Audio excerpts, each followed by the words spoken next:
الصراحة عايزة أشاركه قصة حصلت فعليا وأدت إن الجوازة باظت، لأني كمان كنت اتسألت على إزاي بلزق شعري وبعمله، فأنا هعمله قدامكم وهحكي لكم القصة. أهم حاجة إن أنا أبل شعري والباقي بالنسبة لكم هيبقى معروف ومفهوم. اللي حصل بقى إن في بنوتة جميلة جت لقاء من اللقاءات بتاعت المتعايشين مع السكر، وكان فيها رجالة وكان فيها أمهات وسيدات وبنات. المهم هي شاركت اول ما جت قالت لي كده على استحياء ان جوازتها باظت. انا هحط ده على شعري عشان الزقه لورا، ان جوازتها باظت ف بسبب السكر. طب ليه جوازتك باظت بسبب السكر؟ هو ما كانش عارف؟ انت كنتي مخبيه عليه يمين شمال تحت وفوق. قالت لي لا ابدا، هو كان عارف ان انا عندي السكر، بس احنا كنا متفقين ان احنا ما نقولش لاهله، هم اصلا اهل في بعض يعني. ف مش في اواخر العلاقه وخلاص كانوا كمان بيجهزوا، يعني خلاص ده جواز وبيحجزوا قاعه والكلام ده، جت سيره ان هي مش عايزه تشتغل، ودي كانت بالنسبه له مشكله كبيره جدا. قال لها لا يعني ايه ما تشتغليش، انا مش موافق، انا مش عارفه ايه. بعديها على طول جه قال لها، وهنا بقى المشكله، وانا حتى يعني ما كانش رايي لوحدي، جه قال لها انه اهله عرفوا ومش موافقين على انه يتجوز واحده عندها السكر. راي الناس كلها وانا يعني هقول لكم اكتر عن رايي كمان، انه لا ده مش السبب الحقيقي. السبب الحقيقي ان انتي مش هتبقي بتشتغلي زي ما هو عايز.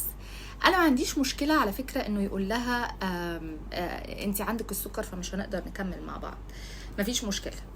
المشكله عندي انه ما كانش راجل كفايه انه يقول ده من اول العلاقه. المشكله عندي ان هو بيلاوع، ان هو مش صريح انف انه انا زي ما انتوا شايفين بعمل ايه. قولوا لي لو عايزين تفهموا عن حاجه معينه، انه ما قالهاش من الاول. والاسوأ على الاطلاق انه قلب الترابيزه عليها في ان هو قال لها وحسسها بالاختلاف، وقال لها انه بسبب السكر. يا اخي انا بالنسبه لي الصراحه اهم حاجه، انا كنت هقول حتى طلع اي سبب تاني، بس تاني انا هرجع اقول محدش خلصان. وهقول بقى انه اوعوا يا جماعه تفتكروا انه انتوا عشان عندكم السكر وانا عشان عندي السكر ما بختارش. انا بختار وحاطه رجل على رجل. انا عايزه حاجات معينه في الراجل اللي هجوزه واستأمنه على نفسي، انت عايز حاجات معينه في مراتك اللي هتشيل اسمك ومسؤوليتك وولادك. ولو انتوا يا جماعه شايفين ان انتوا مش بتختاروا وان انا بقول كلام بس عشان انا قويه مثلا، او عشان اقويكوا، او عشان اقول لكم حاجه انا مش مقتنعه بيها، ابدا ابدا. انا بقول كده لان علاقتي بنفسي كويسه، لاني اشتغلت على علاقتي بنفسي، واشتغلت على علاقتي بالسكر، واشتغلت على علاقتي باهلي، وده يخليني اسالكم ونفتح موضوع علاقتك بنفسك عامله ازاي؟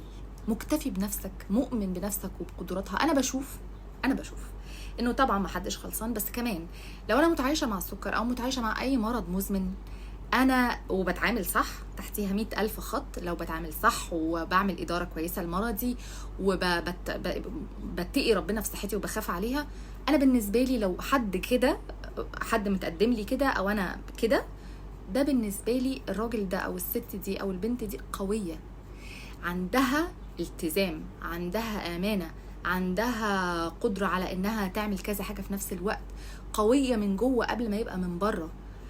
وتاني وتالت ورابع، انا يعني مثلا يا جماعه انا بقيت اشبه مثلا موضوع السكر ده كانه حد اصلع. انا عندي مشكله في ان انا اتجوز حد اصلع. هي ما تتعاملوش مع الموضوع بحساسيه، وخليكوا اذكياء في التعامل مع الاخر. انتي كسبانه لما يقولك مع السلامه، انتي كسبانه. خليكوا اذكياء يا جماعه في التعامل مع الاخر. اي حد يحسسك بالنقص لكونك مريض، اصلع، عندك ظرف، عندك مشكله في اهلك، اي حاجه من الحاجات دي اللي احنا مش بنتحكم فيها، مش في اخلاقنا، مش في قيمنا، انه هو ما يكملش معاك، ده مكسب. خليكوا اذكياء، حاولوا تستثمروا في العلاقه الصح.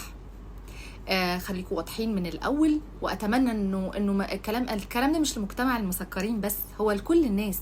الوضوح يا جماعه بجد هيفرق كتير.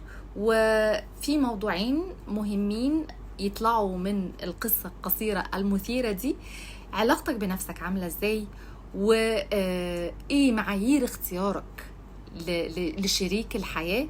شاركوني في التعليقات رايكم وقولوا لي انتوا حابين تتكلموا عن ايه. شاركوني رايكم بمنتهى الامانه يا جماعه. خايفين من ايه؟ شايفين نفسكم ازاي؟ عايزين ايه من الاخر؟